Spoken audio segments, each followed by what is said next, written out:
Good afternoon, everybody. Advent, week 1. We talked about purgation as the first step of preparing yourself for the arrival of Jesus, pruning, taking away some things. Step 2 as illumination. And I was trying to think of what illumination might mean, and the shorthand thing is, how do you walk in the steps of Jesus? How do you imitate Jesus during illumination?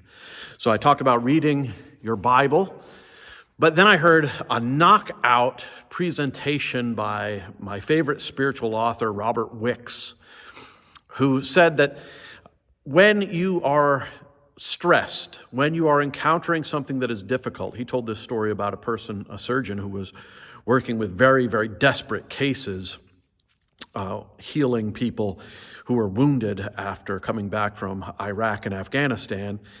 He said, you need to take a time to decompress.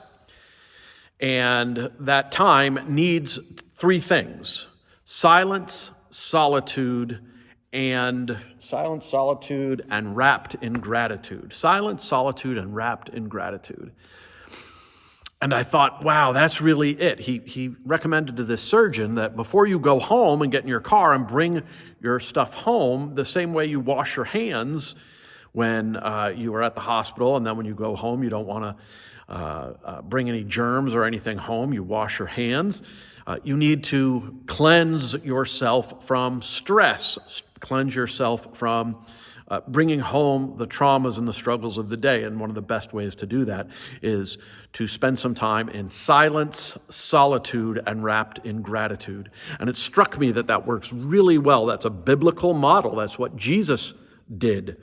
Jesus very often in the Gospels goes to be in solitude. The disciples can't find him so that he can be in solitude and he can spend time praying to God in silence.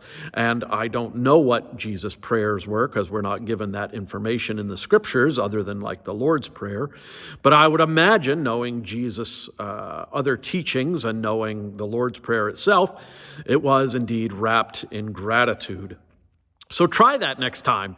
Try that before you get off of work, before you come home and start working into the whole, the kids are trying to do their homework and you're frustrated and that sort of thing. Or if you work a very stressful job or you feel on the verge of burnout, try a few minutes. It doesn't have to be long.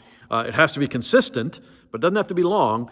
Silence, solitude, and wrapped in gratitude. All right, love you all and miss you all. See you soon. Bye.